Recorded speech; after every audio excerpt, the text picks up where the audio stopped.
Pour cette séquence finale, nous allons vous emporter dans l'espace. Par l'entremise du spationaute français Philippe Perrin, avec le récit exceptionnel de son périple loin de la Terre, ce membre d'une mission spatiale internationale conduite en 2009 va nous faire vibrer et méditer.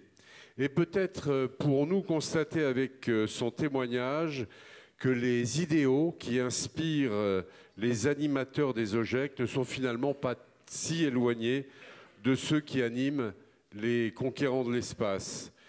Philippe a publié récemment un ouvrage en apesanteur que je vous présente ici, aux éditions Michel Lafon, un livre que j'ai eu le plaisir de lire et qui est absolument remarquable parce qu'à travers le récit de son témoignage, de son parcours de vie, il livre un certain nombre de réflexions auxquelles on ne s'attend pas en lisant le livre d'un spationaute. Et qui plus est, un spationaute qui est vraiment un scientifique pur et dur, puisque Philippe est un polytechnicien.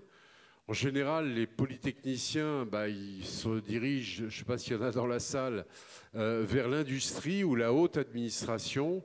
Lui, il voulait voler, et ça lui a tellement bien réussi qu'après une carrière de pilote de chasse, il est devenu spationaute avant de collaborer à diverses aventures, dont bien sûr Airbus. Son livre est une véritable leçon de vie, remarquablement écrit. Il a des talents littéraires que je ne soupçonnais pas. Je vous recommande vivement la lecture de ce livre que vous pourrez vous procurer puisqu'il va procéder à une signature après cette conférence. J'en ai assez dit, Philippe, c'est à vous pour 3/4 d'heure au terme desquels, si on peut, s'il nous reste un peu de temps et avec l'autorisation d'Alain Laflorencie, on pourra peut-être poser quelques questions. Voilà. Philippe, c'est à vous.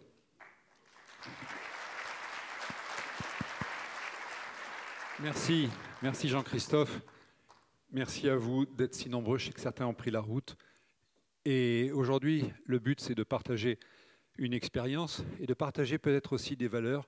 Et j'ai aucun doute sur le fait que une grande partie des valeurs qui m'ont animé dans ma vie de militaire et ensuite d'astronaute, en fait, nous les partageons. L'espace, c'est le lieu du mystère, un mystère qui parfois est éclairé par la foi. C'est Newton, le premier, qui est allé chercher dans l'espace les vérités de la science et des orbites parfaites, parce qu'il avait une foi qui le guidait. Et puis ça a été aussi l'espace, le lieu de l'exploration. Et je fais partie de cette génération donc, qui a essayé d'explorer un petit bout. Vous savez, l'espace, c'est quoi? C'est à la fois aller voir très loin avec les télescopes, aller voir et visiter nos planètes. Et puis, c'est aussi regarder la Terre, c'est-à-dire finalement essayer de trouver la vie sous d'autres formes dans l'univers et de voir comment finalement la vie se passe sur notre Terre et avec la question essentielle de savoir comment la préserver. Tout ça nécessite un peu de technique, un peu de matériel. C'est comme dans l'enseignement, il va falloir faire des expériences et l'expérience du corps et de l'esprit, les sorties extravéhiculaires, nécessitent un minimum de matériel. C'est 1 milliard de dollars le décollage en navette spatiale. La navette est l'objet le plus complexe qu'on ait jamais construit. Vous savez, c'était les anciens des missions Apollo qui étaient encore en activité à Houston et qui se sont dit on va faire un véhicule réutilisable. Alors, Elon Musk a réussi, mais pas eux à l'époque, puisque la navette spatiale était extrêmement complexe et elle était finalement au départ faite pour voler toutes les semaines et elle volait très rarement, d'où le prix excessif. Mais elle emmenait en fait un bras robotique, des outils extrêmement... Ça me rappelle un petit peu l'aventure de Concorde, c'est-à-dire quelque chose de très performant et à la fois de très fragile. Mais l'idée au moment où on est là, c'est de savoir finalement ce qui va se passer et très honnêtement, on n'en a aucune idée. Rien ne prépare des millions d'années d'évolution de l'espèce humaine à quitter la Terre, c'est-à-dire à se retrouver en orbite autour de la planète, à traverser cette première couche de nuages, un beau ciel de printemps, pour s'apercevoir que finalement cette couche est très légère, elle fait une centaine de kilomètres. Et au-delà, c'est le noir le plus profond, même en plein jour. C'est aussi découvrir d'autres choses qu'on va voir en photo et en vidéo. Finalement, la question, c'est comment on se prépare à des conditions qu'on ne connaît pas. Et là, ça me permet de parler d'enseignement. Qu'est-ce que l'enseignement? Probablement pas une série de savoirs qu'on empile, mais probablement une intelligence, c'est-à-dire un art de s'adapter à des situations qu'on ne connaît pas encore, parce qu'on en a fait plus ou moins le tour sous d'autres formes. La première chose dont on va faire l'expérience, c'est le décollage. Puissance colossale, 3000 tonnes de poussée pour un véhicule de 2000 tonnes, de la cryogénie, mais surtout aussi des boosters à poudre sur le côté. La poudre, c'est comme une bombe dont on aurait maîtrisé l'explosion vers le bas et qui vous propulse de façon absolument folle vers le haut. Et quand je dis folle, vous allez le voir sur les images, regardez l'ambiance vibratoire dans le cockpit. On a à peine finalement la capacité de lire les écrans. On est comme porté par une bombe qui vous projette vers le haut. Et la sensation à ce moment-là est très étrange parce que là aussi, rien ne vous prépare à être projeté vers le haut. Une force, en général, est associée sur Terre à une accélération, à une rotation. Là, c'est une force brute. Et une force brute, la seule que je connaisse, c'est le coup de pied aux fesses. Et c'est comme un coup de pied aux fesses qui durait 8 minutes 30 et qui va vous amener à Mach 25, à 400 km autour de notre planète Terre. Alors vous voyez, au départ, on part à la verticale. On se sépare du premier étage qui sera récupéré. Tout est récupéré sur la navette à part le bidon principal. Et puis, on est à Mach 25, on coupe les moteurs, et à ce moment-là, on se retourne. Et la première chose qui se passe, je dois prendre en photo le réservoir qui s'éloigne, et je suis pris d'un fou rire. C'est le fou rire, finalement, de voir la Terre comme elle est, et c'est ce que je vais essayer de partager avec vous, c'est-à-dire que voir la Terre dans sa rondeur, dans sa vie, est une expérience, finalement, auquel, là aussi, on n'est pas préparé. Alors, la mission, elle est technique. Elle était à l'époque de construire la Station spatiale internationale. Vous voyez ici les premiers modules. On est à l'arrière, ce sont les modules russes. Et puis, sur la droite, une petite canette de coca renversée avec une porte vers le bas. C'est le sas de sortie extravéhiculaire. C'est ce sas par lequel, à 3 reprises, je vais sortir et passer près d'une vingtaine d'heures en scaphandre autour de notre planète Terre. Alors, on est là pour la science. Au tournant du millénaire, une station entièrement dédiée à la science. Mais on est là aussi parce que le rêve m'a conduit là.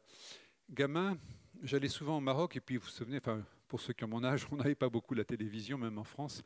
Et donc avec mes parents, on passait notre été allongé sur le sable à regarder les étoiles. Et je savais que des étoiles, je comprenais un petit peu le sens de notre vie dans l'univers. Les étoiles, quelque part, m'apprenaient quelque chose.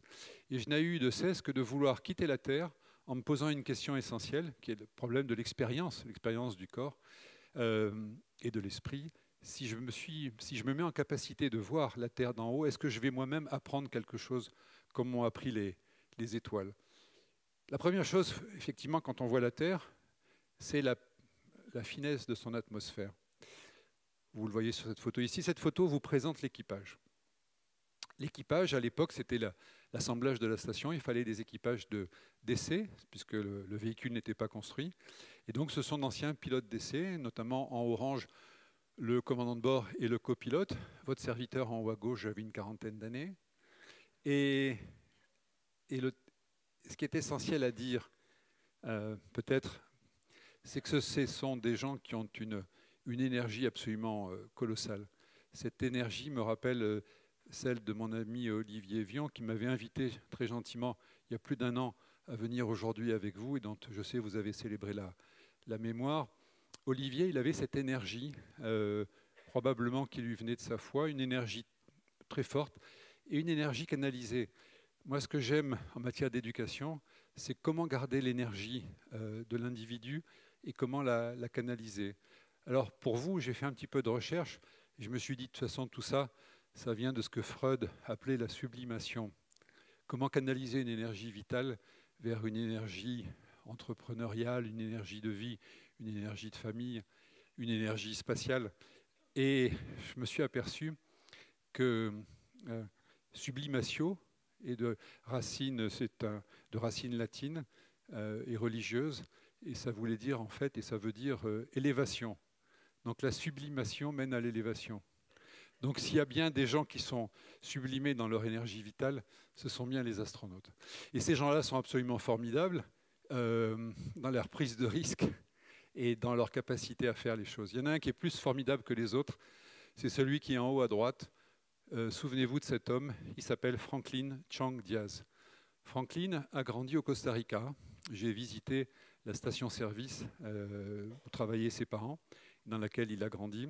Il est parti à proprement parler avec une valise en carton aux États-Unis et il a inventé, travaillé à l'époque sur la fusion nucléaire, c'est un docteur en fusion nucléaire, et il a inventé ce que sera le futur moteur à plasma qui nous permettra d'aller sur Mars un jour en un mois. Je sais qu'Elon Musk veut y aller en 6 mois ou un an, mais quand on va sur Mars, on quitte la protection terrestre. La Terre, et on va en parler, est une entité vivante et elle est bien faite, notamment du fait du bouclier magnétique qui a disparu, vous le savez, sur Mars et qui nous protège. Et dès qu'on quitte cette ceinture de vent haleine, on est exposé à des rayons qui vont nous transpercer et qui vont nous condamner à un cancer plus ou moins certain. Et donc le voyage martien nécessite de raccourcir le temps de voyage. Et avec le moteur à plasma de Franklin, on pourra aller sur Mars en un mois et donc rester sur place un mois, les orbites n'étant pas encore déphasées. On n'aura pas à attendre 6 mois pour le voyage retour. Et on pourra revenir en un mois, résumant le voyage martien à 3 mois, donnant une chance de survie à l'équipage. Ce type est absolument formidable et il a actuellement le record absolu du nombre de vols dans l'espace, puisqu'il a volé 7 fois, record qu'il partage. Pour la petite anecdote, le patch de mission qui est en bas, c'est moi qui l'avais dessiné, c'est le plus jeune dans l'équipage. C'est important, les symboles, vous le savez. Et ce symbole, c'est le symbole initial des astronautes d'Apollo, sur lequel j'ai rajouté une petite orbite, et aux couleurs des États-Unis, rouge, blanc, bleu. Et je me suis permis de permuter l'orbite à un moment pour remettre le drapeau national bleu, blanc, rouge. J'ai servi la France toute ma vie, et il était important pour moi de m'en souvenir. Et je suis, et vous l'êtes, je suis sûr aussi très sensible à la symbolique. Il y a autant de petites étoiles sur le patch qu'il y avait d'enfants dans les membres d'équipage, enfin d'enfants des membres d'équipage de la navette spatiale. Alors cette Terre, voilà le rêve d'enfant qui se réalise, on finit par la voir. Et là, je dois vous confier que la photo trahit un peu ma pensée. La photo étant malheureusement 2 dimensions, alors que la Terre est en 3 dimensions. C'est important de le dire, parce que vous savez, au quotidien, on pense travailler, vivre en 2 dimensions. Dans la pratique, on est toujours en 3 dimensions, mais sans le savoir. Je vais prendre un exemple. Vous rentrez dans cette pièce, vous la visualisez en 2 dimensions. Si vous deviez la dessiner, vous prendriez une feuille de papier 2 dimensions, puis vous feriez un dessin. Si j'en prends un ou une parmi vous et j'accroche les pieds au plafond, vous allez voir cette pièce complètement différemment. Comment vous allez la dessiner, je ne suis pas sûr. Et appréhender la 3e dimension, c'est très compliqué. Et c'est vrai que les visuels ne le permettent pas, à moins de voir l'hologramme de Jean-Luc Mélenchon, mais la Terre ne se voit pas en hologramme, la Terre se voit sur des photos, et elle est plate, elle est ronde, mais elle n'est pas ronde, joufflue comme un ballon de football, comme une planète. Et ce que j'ai vu, c'était vraiment une planète pleine et entière. Je vous l'ai dit, la première chose, c'est l'atmosphère extrêmement ténue qui donne ce sens de fragilité. Et s'il y a bien une chose que les astronautes partagent dès le premier vol, et qui est rappelée sans cesse et sans cesse, c'est cette idée que la Terre est fragile. Alors elle est fragile parce que, on le sait, il y a une ceinture magnétique, mais elle a disparu sur Mars. Mars s'est refroidi, le corps s'est refroidi plus vite que la Terre, et donc Mars a perdu son bouclier magnétique, et de ce fait, Mars a perdu son atmosphère. On a encore une atmosphère pour quelque temps. Et le problème, c'est est-ce qu'on n'est pas en train de la polluer? Est-ce qu'on n'est pas en train de lui faire mal? On a eu les problèmes d'ozone. Vous savez qu'on va retrouver des problèmes d'ozone avec les satellites d'Elon Musk, puisque Elon Musk envoie des satellites consommables qui mettent de l'aluminium et de l'oxyde d'aluminium, de l'alumine dans la haute atmosphère. Et l'alumine, en fait, détruit la couche d'ozone. C'est un catalyseur de la destruction de la couche d'ozone. Donc cette atmosphère, elle est extrêmement fragile. Et le questionnement, c'est effectivement comment est-ce qu'on va la préserver. voyez un petit zoom sur l'épaisseur, les derniers nuages. Quand j'ai décollé, j'ai passé ces nuages à peu près à Mach 5. J'avais cette impression un peu Star Wars, vous savez, d'aller très très vite. Et puis très vite, le ciel est devenu noir, d'un bleu profond, d'un bleu encre et puis d'un noir profond. Et ça, c'est très saisissant. Je dis souvent aux enfants, si vous décollez une belle journée d'été, qu'est-ce qui se passe? Et les enfants ont du mal à réaliser que finalement le bleu devient le bleu de la Terre, le bleu de l'atmosphère. Quand on se retourne, la Terre est bleue, disait le poète. Mais c'est très vrai, de jour comme de nuit. Alors on va tourner autour de la Terre en 1h30, Mach 25, c'est-à-dire qu'on va rester finalement 45 minutes dans le jour, 45 minutes dans la nuit, 45 minutes dans le jour, 45 minutes dans la nuit. Et la difficulté, ça va être de comprendre encore une fois que de jour, le ciel est noir. C'est le problème de l'idéation, on va parler pédagogie, ça vous intéresse. Pourquoi finalement des fois on a de mauvaises consciences des choses? On a une tendance en France à être très conceptuel et j'adore ça. Le concept est très important. Dans le même temps, le professeur des écoles prenait un espace infini sur le tableau noir pour dessiner ce qu'était l'atmosphère, avec l'atmosphère, la stratosphère, la troposphère, la ionosphère. Il y avait des sphères et des sphères, pléthore de place sur le tableau pour dessiner, alors que vous l'avez vu sur la photo, la vérité est tout autre.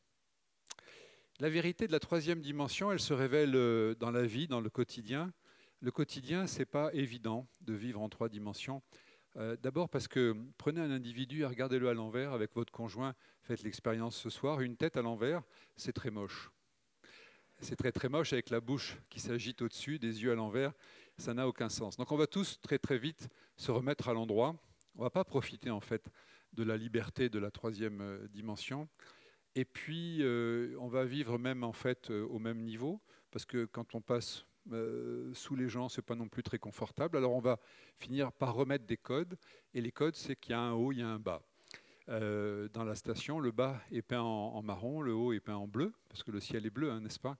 Et d'ailleurs, la station est orientée la Terre vers la Terre. Comme ça, on est sûr qu'on a la bonne référence. Et les murs sont en vert, il faut bien un peu de verdure dans la station. Mais ça va être très difficile, néanmoins, de se positionner. Et ce qu'il vous faut savoir aussi, c'est que l'esprit est capable, à tout moment, de définir une verticale. Là aussi, des millions d'années d'évolution de l'espèce ont fait que on a besoin de connaître la verticale. On a besoin de dire, en fait, le sol est là et le plafond est là-bas. Et alors, en 1/100 de seconde, vous pouvez dire finalement non, le sol est là et vous vous visualisez à l'envers. Ou le sol est là et vous vous faites un trip à la Batman. Donc c'est assez marrant de comprendre. Et alors à chaque fois que vous faites ça, vous vous rendez malade, ce qui fait que très très vite, on peut être malade dans l'espace. La difficulté, ça va être aussi le vivre ensemble, d'autant plus qu'on est dans le milieu confiné. Si vous êtes parti en vacances avec des amis en bateau, vous connaissez la séquence. Et la difficulté, ça va être effectivement de travailler et de garder notre bonne humeur. Une difficulté, c'est aussi la physiologie. Le repas, c'est un moment important. C'est comme dans vos activités. Le repas, c'est important. Je sais que vous avez passé beaucoup de temps à mesurer le prix du repas et la qualité du repas. Et je vous en remercie parce que le repas est un moment important. Il y avait une différence culturelle énorme à bord de la station. C'est que les Américains ne mangent pas, comme dans la vraie vie d'ailleurs, mangent un sandwich en travaillant. Alors que côté russe, on m'appelait, on me disait Philippe, le repas est prêt. Et il y avait toujours une petite bulle, vous savez, de vodka. Ils appellent ça de l'alcool à vertu thérapeutique. Comme dans Tintin, on a marché sur la Lune et le capitaine Haddock. Et j'ai eu la chance de boire ma bulle de vodka. Alors la physiologie, elle est complexe. On n'a pas beaucoup de temps aujourd'hui, mais comprenez que l'oreille interne est perturbée pour des raisons évidentes. Il n'y a pas de verticale. Il y a une remontée des fluides au cerveau qui fait qu'on se retrouve dans un état de conscience dégradé. On appelle ça space stupidity. On n'en parle pas beaucoup, on ne communique pas beaucoup parce que l'astronaute, il est superbe, bien évidemment, il est très intelligent et il n'est pas dégradé. Sachez qu'il y a des tests de QI qui ont été faits dans l'espace et qu'il y a des dégradations qui ont couru comme ça près de 6 mois. Je regardais d'autres pathologies, l'état de santé de Sonny Williams, qui est une amie, là, et Butch Wilmore, les deux qui rentrent, vous savez, qui ont passé 8 mois, qui ont fait tout l'objet de tas de polémiques. Et Sonny, je vois qu'elle a un visage un peu dégradé, notamment elle a des problèmes aux yeux. Il y a des problématiques de l'exposition, notamment au mélange gazeux qui n'est pas parfait dans la station, avec des pertes visuelles et des choses comme ça. Mais enfin, elle n'a pas une grande santé là. Je voyais ça, j'étais un peu inquiet. Donc là aussi, rien ne prépare. Et alors, pour l'anecdote, vous voyez une poubelle sur la droite. Cette poubelle, elle est à l'endroit. Moi, je la prends, c'est un système fermé, donc ça ne risque rien, posé par un velcro. Je la prends et je la remets à l'envers, puisque tout tient finalement dans l'espace avec un velcro. C'est que c'est les Français qui ont inventé le velcro. Et le Russe qui est là depuis 6 mois me dit non, non, Philippe, la poubelle, c'est dans ce sens. Parce que là aussi, on a besoin d'avoir des références communes dans la vie en apesanteur. Comment on se prépare? Je parlais de l'enseignement, l'intelligence, c'est finalement pas une somme de savoir, c'est une capacité à se projeter, c'est-à-dire par des formes déviées. On n'a jamais l'expérience de la vie complète, mais on donne des tas de petits enseignements. Et bien pour l'espace, c'est pareil. Un des enseignements, ça va être d'utiliser la réalité virtuelle qui va permettre de comprendre la 3e dimension. On utilise ces technologies aujourd'hui pour former les gens à la maintenance des avions, par exemple, vous le savez. Et c'est saisissant de réalité. J'avais des petits capteurs sur les bras et je me promenais physiquement dans un monde en sortie extravéhiculaire digitale. Et j'imaginais que ces technologies auraient rejoint nos salons. On est quand même à ce moment-là dans les années 97. Et tout ça nous mène finalement à la capacité de travailler en scaphandre dans l'espace. Alors, un scaphandre n'est pas une deuxième peau, ce n'est pas l'homme qui bouge et puis le scaphandre qui suit. Le scaphandre, c'est une armure extrêmement rigide qui nous protège d'un milieu très agressif. J'ai parlé du fait qu'il n'y a pas de molécules, très peu. Donc on est dans un vide quasi absolu, meilleur que dans toutes les salles d'expérience de laboratoire. Et on a des températures, même s'il n'y a pas de température au sens de l'agitation moléculaire, il y a des températures. Alors l'espace, c'est vraiment sympa pour l'éducation, et notamment des sciences, la physique, etc. Parce que c'est rempli de petits trucs intéressants pour les gamins. Alors, il y a une température au sens du toucher. Si vous touchez une partie éclairée, elle est à plus 120 degrés. Si vous touchez une partie qui est à l'ombre, elle est à moins 150 degrés. Ce qui vous laisse imaginer les difficultés de travailler dans le... Et le corps de l'astronaute, là, est régulé à 20 degrés, tranquillement. Je dis, et merci des mots très gentils que tu as eus, Jean-Christophe, pour le livre, mais je dis dans mon livre que c'est une expérience, la sortie extravéhiculaire, de la servitude volontaire, si vous voyez de quoi je parle. C'est-à-dire que finalement, on se retrouve un peu comme un robot, contrôlé depuis le sol. On est une machine, on est un homme devenu machine, on transpire, on a mal, le métal vous rentre dans les chairs. C'est une expérience physiquement éprouvante. On ne mange pas pendant tout le temps de la sortie extravéhiculaire, on boit très peu, on a une petite poche d'eau sur le buste et on boit très peu. Et donc c'est vraiment une expérience de la servitude volontaire acceptée qui donne finalement une expérience d'une grande liberté, si ce n'est peut-être la liberté absolue, qui est celle d'être soi-même un petit satellite en orbite autour de la Terre. Vous voyez ces conditions de température, j'en parlais, qui donnent des photos de grande qualité, puisqu'on est là aussi exposé à tout le rayonnement solaire, ou presque en tout cas, notamment les UV, qui sont filtrés par l'atmosphère. Les choses sont très différentes dans les phases de nuit, et là aussi c'est assez amusant.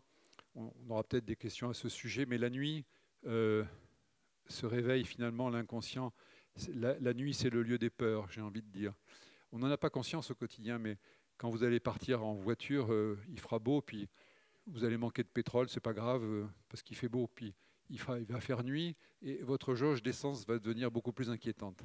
Parce que la nuit, les loups sortent, il y a aussi cet atavisme des cavernes, et la nuit, c'est toujours inquiétant. Et on le vit dans l'espace, où on alterne 45 minutes de grande confiance en soi, et 45 minutes où on est beaucoup moins à l'aise. Et d'autant moins à l'aise que, vous le voyez, on n'est pas éclairé, ce n'est pas un stade de foot, on n'a pas la capacité à stocker l'énergie comme on peut l'avoir pour un stade de football. Alors on se perd la nuit. Et ma mission, ça a été donc notamment de réparer le bras robotique canadien. Le bras robotique, c'est fantastique, c'est du biomimétisme, c'est construit comme un bras humain. La création a fait de notre bras un outil extraordinaire. Et si vous y réfléchissez à 2 fois, c'est un outil qui permet de mettre la main n'importe où, de l'orienter dans n'importe quelle position, mais il reste encore un degré de liberté, c'est-à-dire d'éviter la branche d'arbre sur le chemin qui va nous permettre d'aller cueillir la pomme. Et donc, pour le spatial, on a pensé que faire un bras à l'identique du bras humain, c'était une bonne idée. si ce n'est que sur le bras de la station, le poignet était verrouillé par une panne, un contact électrique.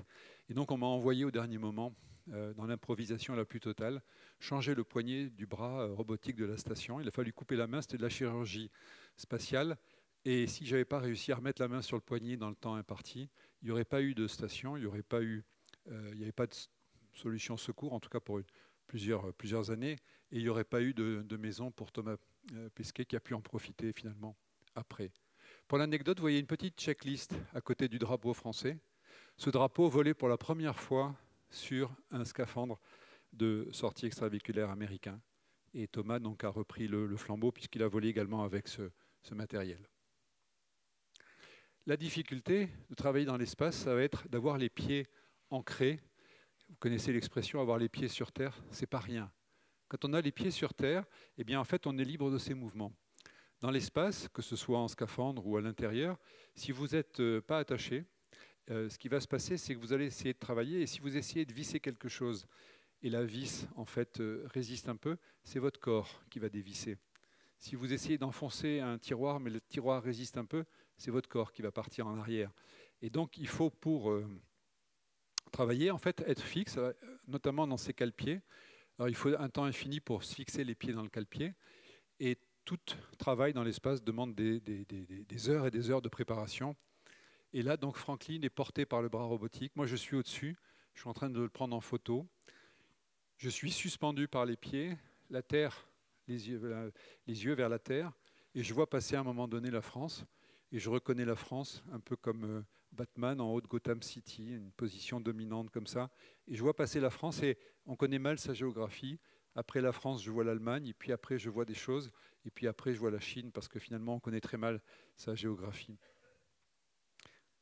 Cette photo, je la prends aussi. Alors, je sais que Franklin est texan, mais ce n'est pas un gun qu'il a à la taille. C'est une visseuse des visseuses, puisqu'on va être engoncé. Et donc, on a des gants extrêmement... comme des moufles au ski, avec lesquels il est difficile de travailler. Pour travailler, on va être obligé, servitude... par exemple, d'enfoncer les mains dans les gants de façon très très forte, à tel point que si on ne coupe pas ses ongles très très très fins, on va perdre les ongles. La plupart des astronautes perdent leurs ongles en sortie extravéhiculaire. Ils noircissent et puis ensuite ils tombent. C'est vous dire à quel point le travail est difficile. On va voir en photo la préparation de la sortie extravéhiculaire. Alors, travailler dans l'espace, c'est aussi un avantage, vous le voyez, certaines facilités. Et avant de sortir, il va falloir respirer de l'oxygène pur pendant plusieurs heures en effectuant de l'exercice pour en fait sortir tout l'azote du corps de façon à ne pas avoir de bulles à la manière de ce que pourrait avoir un plongeur sous-marin qui remonte en altitude, qui remonte des profondeurs, puisqu'on va passer d'une atmosphère à un tiers d'atmosphère. Un tiers d'atmosphère à l'oxygène pur. Pourquoi un tiers d'atmosphère? Si on gardait la station est à une atmosphère. Mais si on gardait une atmosphère, on serait gonflé comme un bibendum Michelin, comme un pneumatique, puisqu'un pneumatique, c'est une atmosphère de différence entre l'intérieur et l'extérieur. Et dans l'espace, il faut être un peu moins gonflé que ça. Donc on est à un tiers. Et de ce fait, pour respirer, pour vivre, il faut être à l'oxygène pur. L'oxygène pur, c'est extrêmement dangereux. C'est ce qui fait que je n'ai pas pu amener mon alliance. Une des rares fois dans ma vie où je me suis séparé de mon alliance, ça a été dans l'espace. Enfin, elle était restée à bord de la station, parce qu'il y avait un risque de déclencher une étincelle. Vous voyez la vue de l'astronaute, la vue incertaine. Je suis donc voilà, ballotté. Là, Franklin a les pieds dans le bras, ce qui lui donne une position bien plus fixe. Alors, vous voyez, quand on est ballotté et qu'il fait nuit, c'est très difficile. D'où la nécessité de beaucoup s'entraîner. Il y a ce problème d'idéation. Je vous ai dit qu'on perd un peu donc, la conscience des choses. Il va falloir s'entraîner. Il m'a fallu 6 ans d'entraînement quotidien. Ce vol a duré 14 jours. Je l'ai travaillé pendant un an entier. Je revivais la même journée encore et encore. Et c'est la problématique de l'artisan qui refait le geste sur le métier et qui apprend le geste parfait en toute conscience. Je devais donc réparer le bras et également amener ce qu'on appelle l'épaule du bras. Si un bras est bien fait, il lui faut une épaule. L'épaule de la station a en fait 4 épaules pour un seul bras. Et ce bras est capable comme ça d'aller se mettre à peu près partout. Et voilà donc la réparation quand je répare le bras de la station. Imaginez qu'on ait donné à un Français la mission peut-être la plus périlleuse qu'il y a eu sur tout le cycle d'assemblage de la Station spatiale internationale. Si je dis ça, ce n'est pas pour parler de moi, mais pour parler de la coopération entre les États-Unis et la France. Avec le temps, avec Jean-François Clairvoy, avec Jean-Loup Chrétien, avec Michel Tonini, avec tous mes anciens, eh bien, on a montré que, et c'est pareil dans les milieux militaires, j'ai été pilote de chasse et j'ai mis 26 missions de combat à mon actif, notamment dans la guerre du Golfe. On est respecté par les Américains puisqu'on reste des sachants techniques et donc c'est pas pour rien qu'ils nous ont donné à un Français cette mission difficile dont on se félicite avec Franklin sur ces images. Profiter de ces images, c'est au tournant du millénaire la capacité d'une humanité à dominer une certaine capacité donc, technique, à travailler à 20 degrés dans une atmosphère, encore une fois, de vide absolu. Et je savais en rentrant que ma carrière allait s'arrêter là. J'ai fait un choix tout à fait volontaire d'arrêter ma carrière d'astronaute, ce qui n'est en général pas le cas, car je voulais en fait rentrer en France pour élever mes enfants. C'était la contrainte que mon épouse m'avait imposée à la française. Et donc, je devais rentrer. Elle m'avait dit, à 6 ans, il faut qu'ils soient scolarisés. Et elles ont été scolarisées d'abord à Saint-Thomas d'Aquin, mon fils à Stanislas. Mon fils ensuite est allé au Caousou. Et je dois vous dire un grand merci pour tout le bonheur que vous avez amené à mes enfants. Une des raisons pour lesquelles je suis là aussi aujourd'hui. Et voilà. Je parlais tout à l'heure de la liberté, et je suis quelqu'un qui chérit la liberté. Je me suis battu pour que cette liberté reste, hein, comme militaire, et je chéris la liberté en toute chose. C'est pour ça que je me suis aussi engagé en politique. La liberté est essentielle, et c'est vraiment la qualité de l'enseignement, je pense, catholique, que de garder cette liberté d'expression de chaque individu en dehors des contraintes dogmatiques. Et je reviens à mon sujet, qui est donc la sortie extravéhiculaire, pour vous dire que ça tient à une certaine béatitude, qui est de voir le monde un peu dans sa globalité et en conscience. Bon, bien évidemment, c'est une grande fatigue. Là, vous me voyez au bout de 10 heures de sortie extravéhiculaire. Un petit moment pour aller regarder la Terre ensemble. Ce sont des aurores, alors pas boréales, mais australes, que j'ai ramenées. Vous voyez très très bien l'atmosphère, et puis au-delà de l'atmosphère, ce rideau du champ, des particules solaires qui sont captives du champ magnétique, puisqu'elles trouvent en fait 2 entrées dans notre champ magnétique, une par le nord, une par le sud, pour faire ces drapés fantastiques. Et pour réfléchir un peu ensemble à ce que amène la vue de la planète Terre, je vous ai pris un petit best-of des meilleures photos d'aurore boréale et australe, filmées par les astronautes de la station. C'est un mode un peu accéléré pour voir la Terre dans sa globalité. Et l'idée, c'est de dire à quel point la Terre paraît habitée, mais je veux dire presque vivante. Je suis aujourd'hui féru d'écologie et j'adhère à la théorie des écologistes qui est de dire que il n'y a pas en fait un être vivant, mais il y a une globalité. On a besoin de l'oxygène produit relâché par les plantes, on le verra tout à l'heure. La Terre est vivante, on voit notamment cette ville la nuit, les éclairs qui vont zébrer des fois un continent entier d'un bord à l'autre, et on voit toute cette humanité qui est là. Et ces phénomènes météo, ce cycle de l'eau qui, par magie, vient inonder et arroser les terres. Et donc c'est cette beauté qui est évidente pour les astronautes, cette fragilité, mais pour moi c'était peut-être au-delà, c'était de voir la Terre comme, c'est ce que j'essaye d'expliquer dans le livre, comme une entité vivante en soi, et autonome, finalement fermée sur elle-même. Alors, dans la série des observations, je vous donne un premier quiz pour ceux qui auraient un peu qui seraient partis ou qui aiment les cartes. Où est-ce que nous sommes? Alors, nous sommes effectivement en Grèce. Voilà un peu la photo remise à l'endroit. Pour rappeler que, finalement, l'homme sur Google aime rajouter des noms aux choses, des lignes, des frontières. Dans la vérité, il n'y a pas de frontières, il n'y a pas de lignes. Nous sommes les membres d'une même humanité sur un même vaisseau Terre. Et c'est évident que de le dire, mais ce n'est pas forcément évident de le vivre. Et c'est vrai que les astronautes partagent cette vue d'un seul vaisseau Terre. Ça, c'est un cratère d'impact d'un astéroïde assez vieux. C'est dans le nord du Canada. C'est le cratère du Manicouagan, qui fait près de 200 km de diamètre, qui est là pour nous rappeler que la Terre peut être à tout moment bombardée. On en a parlé récemment. Il y aura un risque. Et vous savez que la probabilité de tous mourir d'une collision avec un astéroïde est la même que pour une personne de gagner au loto. Donc je vous laisse le choix de jouer au loto ou pas. Et tout ça pour dire que quand on repense à ce qu'est, et je pense que dans la démarche catholique, c'est intéressant puisque l'homme est en responsabilité. Et dans la responsabilité qu'on a de préserver l'espace vivant dans lequel nous sommes, qui est la planète Terre, eh bien, développer des fusées pour aller un jour dévier un astéroïde, eh bien, c'est une forme de vie qui s'est rajoutée, de vie augmentée, où l'homme a sa propre responsabilité de défense du vivant. J'ai été très inspiré par la lecture du Laudato Si, qui est une écologie qui n'est pas une écologie pour l'homme, mais qui est une écologie pour le vivant. Et c'est ce qui m'oppose. Je suis dans un groupe aujourd'hui avec des écologistes, mais je n'ai pas ma carte. J'essaye d'amener une autre vision de l'écologie. Et je crois que foncièrement, c'est ce qui nous oppose. Ici, une très belle photo de la Provence dont je suis originaire, même si je suis natif du Maroc. Vous voyez très bien les Alpes, la Corse, l'Italie. Une belle journée de Mistral. La Provence est très dégagée, un ciel très pur.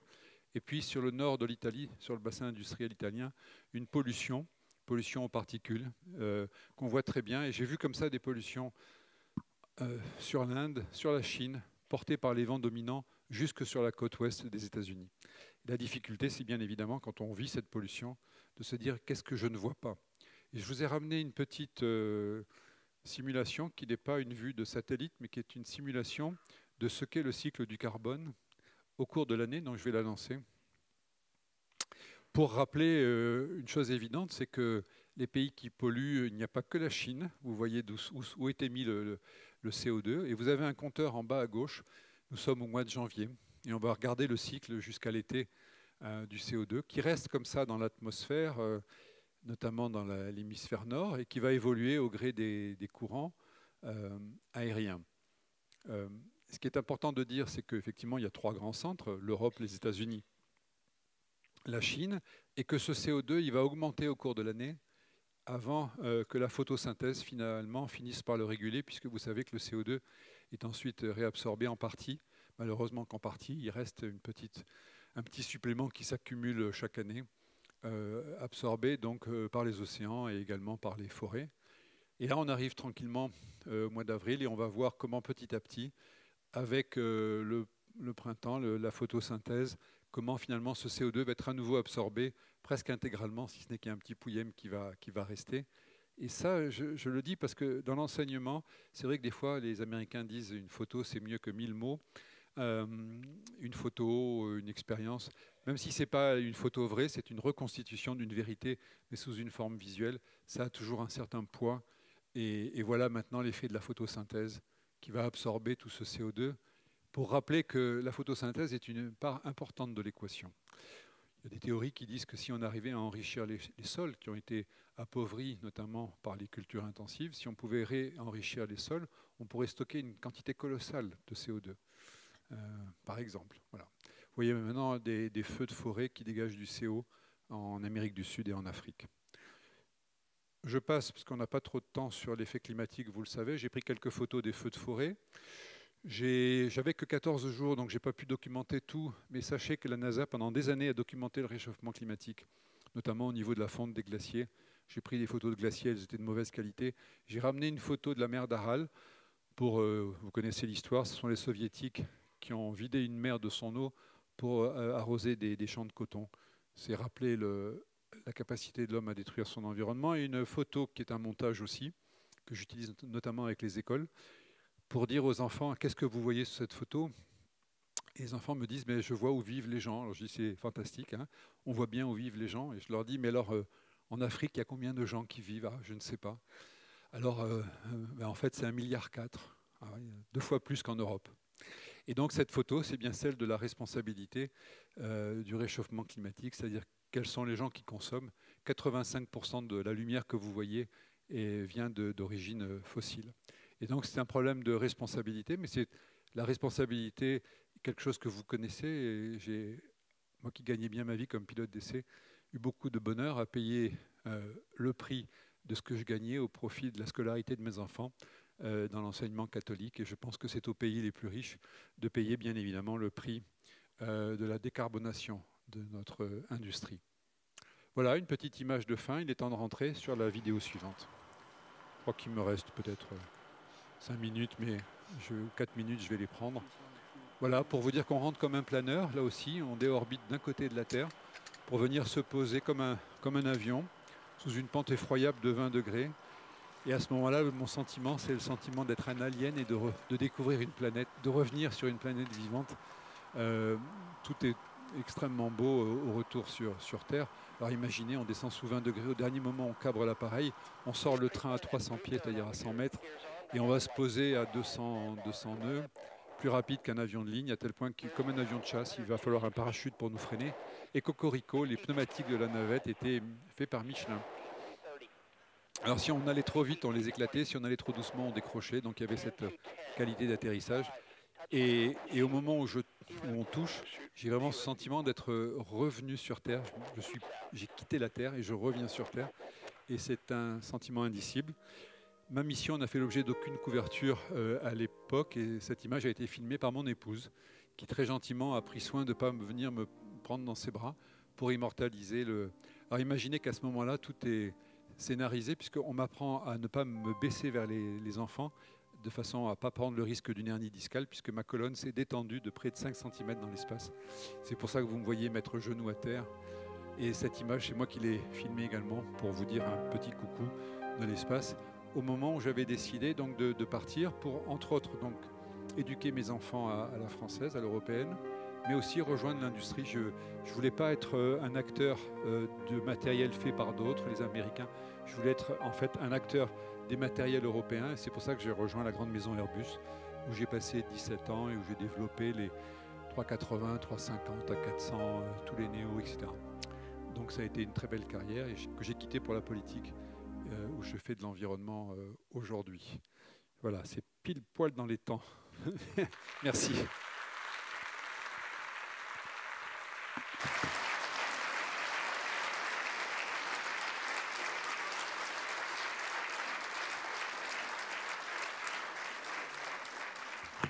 Merci infiniment, Philippe, c'était formidable. Formidable parce qu'au-delà des prouesses techniques, c'est toutes les leçons que tu as pu... ça va avec nos cheveux blancs. Hein, pardon ? Ça va avec nos cheveux blancs. Oui, voilà. Non, c'est formidable. Encore une salle d'applaudissements pour Philippe Perrin. Merci. Merci beaucoup.